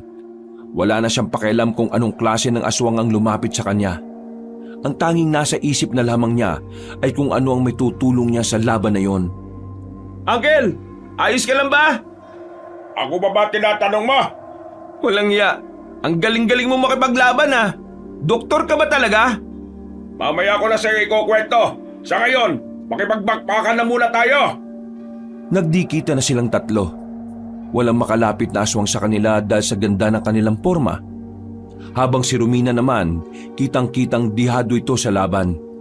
Bukod kasi sa lalaki ang kalaban nito, di hamak na mas malakas talaga si Ruel dahil isa itong aswang. Dumating ang mga kasamahan nilang nakabaril. Pinaulanan ng mga yun ng bala mga aswang. Marami agad ang nalagas. Pero ang mga natira ay ang mga malalakas na uri. Agad na inatake ng mga aswang ang mga nakabaril at isa-isang pinagkakakalmot. Buti na lang, rumisponde sila Renan. Kahit na papaano, nailigtas pa nila ang iba nilang kasamahan. Romina, tutulungan ka na namin. Unahin niyo ang mga tauhan nito. Ako nang bahala sa lalaking ito. Yan ang gusto ko sa isang babae. Palaban! Babayaan na muna natin siya. Unahin natin ang mga kasama nating sugatan. Pinrotektahan nila ang kanilang mga kasama. May mangilan-ngilan pa ring aswang na nagpupumilit na makalapit sa kanila. Pero dahil matindi ang kanilang depensa, hindi yun umuubra. Sa halip, unti-unti pa nilang nababawasan ng mga yon. Makalipas lang ang ilang sandali, ang natirang nakatindig na lamang ay si Ruel. Sugatan na si Romina sa mga sandaling yon. Habang wala pang kagalos-galos ang lalaking aswang. Hindi na nagdalawang isip sila Renan. Sinamahan na rin nila si Romina sa labanan na yon. Ngayon, pwede ka na ba naming samahan? Bumuntong hininga na lamang ang dalaga. Kahit taasan nito ang pride nito, hindi niya maikakaila na talagang hindi niya kakayanin si Ruel ng mag-isa. Kaya naman, 4 na silang humarap kay Ruel. Kila ikinatuwa naman yun ng lalaking aswang. Masaya itong makita ng marami ang kalaban. Ganyan ang gusto ko. Para may kaunting hirap naman. Matake kayo sa akin, sabay-sabay. O ano? Ayaw niyo matake? Ako lalapit sa inyo.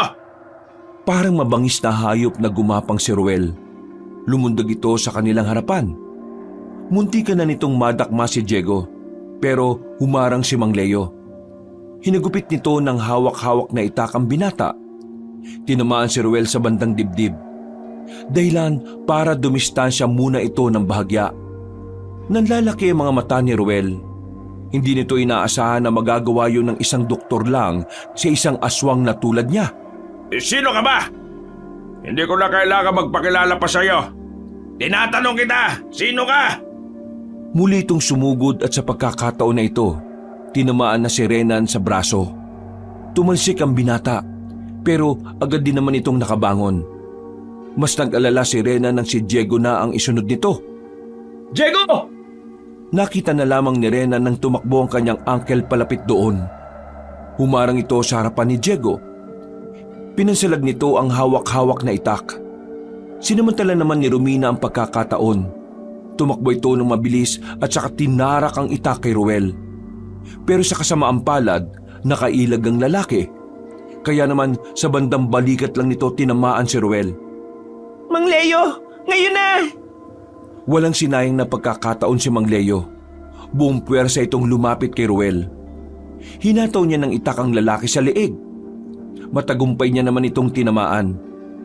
Nang magpagewang-gewang ang aswang na si Ruel, ay sinundan pa ito ng isang taga ni Mang Leo.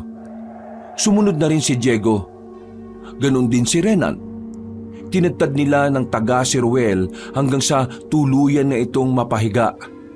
Sumusuka na ng dugo si Ruel nang lapitan nila ito.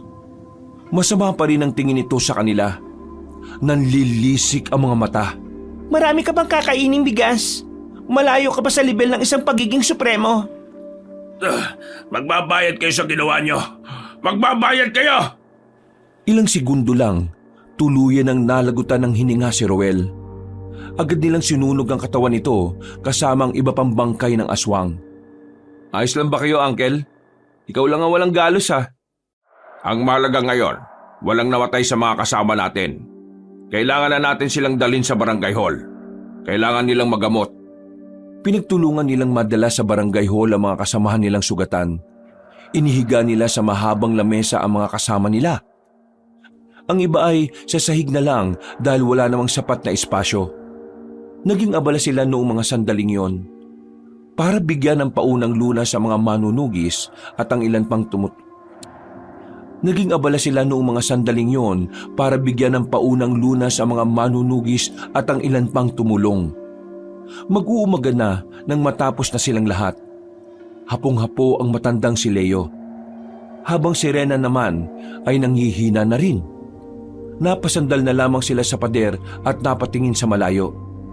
Uncle, mo naman bang ikwento sa akin bakit ka marunong makipaglaban? Yun na lang ang hinihintay ko para makatulog na ako eh. Pambira ka talaga. Edintay mo talaga na matapos tayo para dyan? Sige na, ikwento niyo na habang wala pang mga aswang. Sige. Nung panahon na meron kaming nagamot na aswang dati, naging interesado ako sa pagiging manunugis. Alam mo kung bakit? Isa sa mga kasamaan namin ang sa ngayon ay hindi pa rin natatagpuan. Ang paniniwala namin, kinain na siya ng mga aswang. Mula noon, habang nagdudoktor ako, dumadalo-dalo ko ng mga seminar kung paano humawak ng katana at ng kung ano-ano pang armas. Pero mas pinag-aralan ko ang paghawak ng katana. Kasi ganun na ganun din naman sa itak. Kaya na magkaroon ng tawag sa ospital para dito, hindi na ako nagdalawang isip. Nararamdaman ko kasi na magagamit ko na rin yung natutunan ko. Isa pang hindi mo alam, naging manunugis din ako ng 1 buwan. Pero dahil nga may trabaho ako sa Maynila, hindi ko na rin naituloy. Pambira ka naman, Uncle. Bakit ngayon mo lang sinasabi sa akin yan? Paano kung namatay ka pala kanina, edi hindi ko na talaga nalaman. Buti na nga lang at nabuhay pa ako eh. Sandaling inilibot ni Rena ng kanyang paningin. Tulog na ang lahat ng kanilang kasama. Ang gising na lamang ng mga sandaling yon ay ang mga tanod na naghahanda na rin ng kanilang agahan. Makalipas lang ang ilang sandali, sabay-sabay na rin silang nag-almusal. Pagkatapos, nakatulog ulit si Renan at si Diego. Habang sila Mang Leo at Romina naman ay nanatiling gising. Pinag-usapan nila ang mga hakbang na maaari nilang gawin sa paglitaw ng supremo ng mga aswang. Dakong hapon na nang magising si Renan. Tinapik na rin niya si Diego para bumangon na rin. Masakit-sakit pa ang katawan niya. Pero hindi sila pwedeng humilata na lang. Kailangan nilang sumama kina Mang Leo. Mabuti naman at gising na kayo. Sobrang lalim ng tulog nyo eh. Akala namin hindi na kayo humihinga eh. Ano bang napag-usapan? Lahat ng natitirang kasamaan natin na kayang-kaya pang lumaban, sasama sa atin mamaya. Malakas ang pakiramdam ko na darating ang Supremo mamaya. Kaya mas kailangan natin maging handa. Mamaya na mangyayari ang tunay na laban. Teka, matanong ko lang. Gaano ba talaga kadelikado ang Supremo na yon? Sobrang delikado, sobrang lakas, sobrang peligroso. Yung pinakamatandang manunugis sa amin lang ang may kakayahan siyang tapatan. Ngayong wala na siya, aasa na lang tayo sa himala. Kaya nga, sasama pa ba kayong dalawa o ayaw nyo na? Kasi kung ayaw nyo na, hindi naman namin kayo pipigilan. Anong tingin niyo sa amin, Uncle? Duwag? Takot? Lumaban na kami kagabi. Lalabang kami ulit ngayon. Di ba, Diego? Ha? Oo. Tama. Sana matapos na natin to para makabalik na ako sa ospital at makapanggamot na ulit ako ng pasyente. Kailangan ko lang ng pera eh. Nagagawa pa nilang tumawa ng mga sandaling yon. Pero makalipas lang ang ilang oras, bigla na namang binalot ng kaba ang kanilang puso. Tila nakabibingi ang katahimikan. Nakakakilabot ang pagiging kalmado ng paligid. Habang sila Renan, nasa gitna lang ng daan. Kasama nila ang hindi nalalagpas na 15 katao. Ang iba pa ay sugatan na pinilit lamang na makasama. Humanda na kayo. Nasa kagubatan na siya. Napatingin si Renan sa itaas. Nakita niyang tila nabulabog ang mga ibon na namamahinga na sa mga puno. Hindi nagtagal, nakita nila ang isang matandang naglalakad. Tumigil yun nang matanaw silang nakaharang sa daan. Hindi ko inaakala na darating ang puntong kailangan ako na ang humarap sa inyo. Pasensya na kayo kay Ruel. Mahina pa kasi ang batang yun eh. Pero kahit na ganoon, hindi ko pa rin mapapatawad ang ginawa niyo sa kanya. Walang nagsasalita sa kanila. Ramdam na ramdam ni Rena na kahit si Romina ay kinakabahan na rin. Ang kanyang tsuhi naman ay kalmado lang.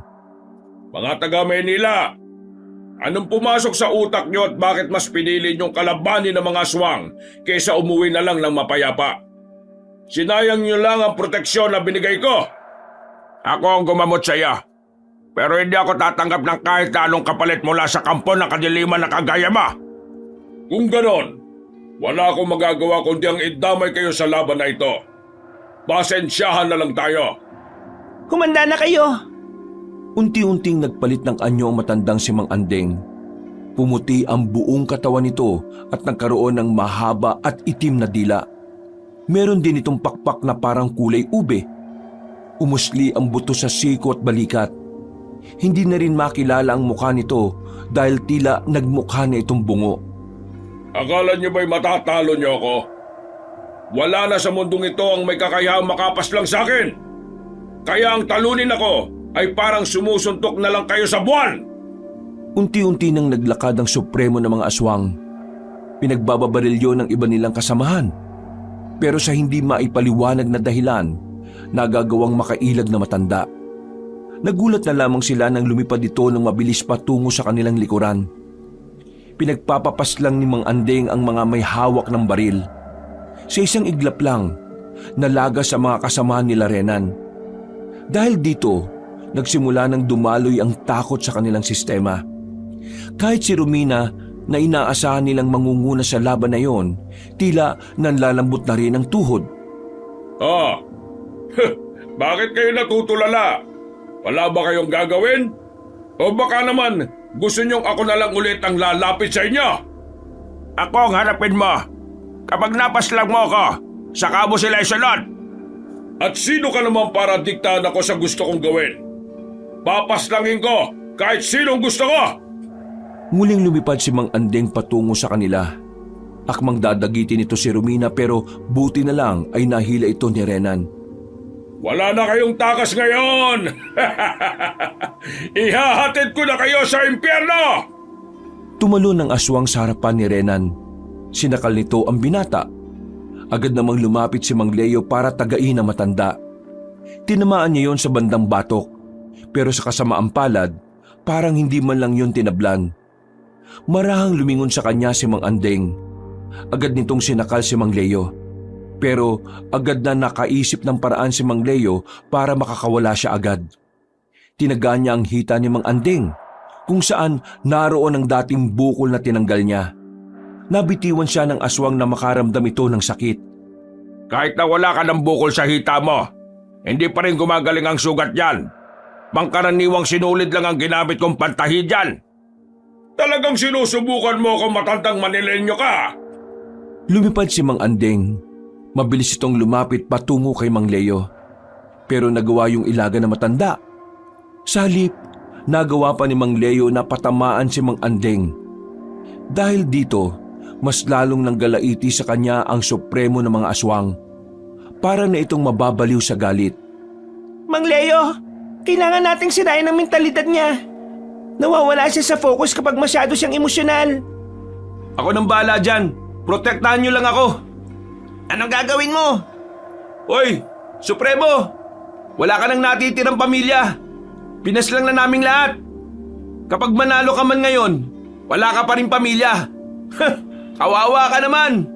Si Ruel, sinadya niya talagang mamatay kasi di ka na niya kaya pang makasama. Wala ka rin kasing kwentang Supremo. Oo nga. Ang kaya mo lang daw gawin, lumipad ng lumipad. Feeling mo butterfly ka eh. Ay hindi.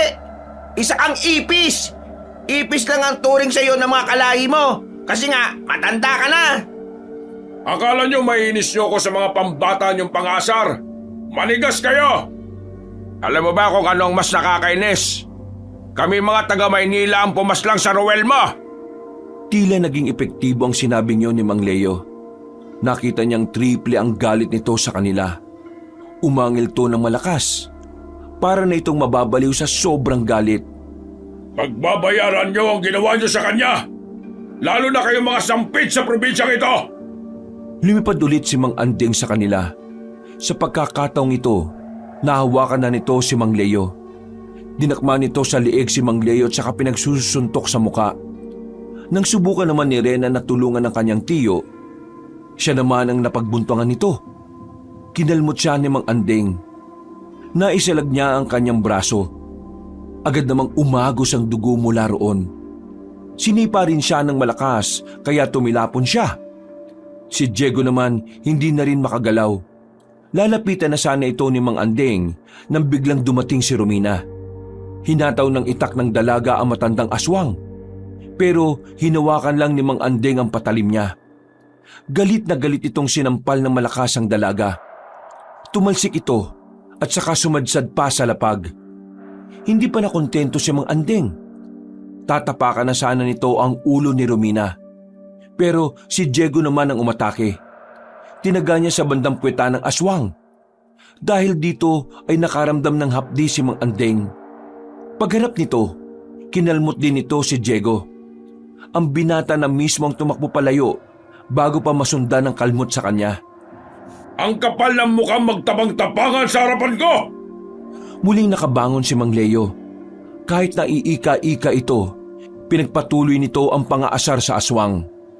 Anong pakiramdam na ang mga taga Maynila na walang kinalaman sa inyo ang pumatay kay Rowel? Masakit ba? Ha? Wala kang karapatang banggitin ang pangalan niya! Wala! Aatake na sana ito pero nakapalag na si Mang Leo sa pagkakataong ito. Nakipagsabayan na matanda gamit lamang ang itak. Bumangon na rin si Romina para tulungan si Mang Leo. Nang dalawa na silang nakikipagsabayan, nakarecover na rin si Renan. Kumuha ng pagkakataon ng binata. Dinampot nito ang malaking bato sa gilid. Nang makalapit siya kay Mang Andeng, pinalo niya sa ulo nito ang malaking bato.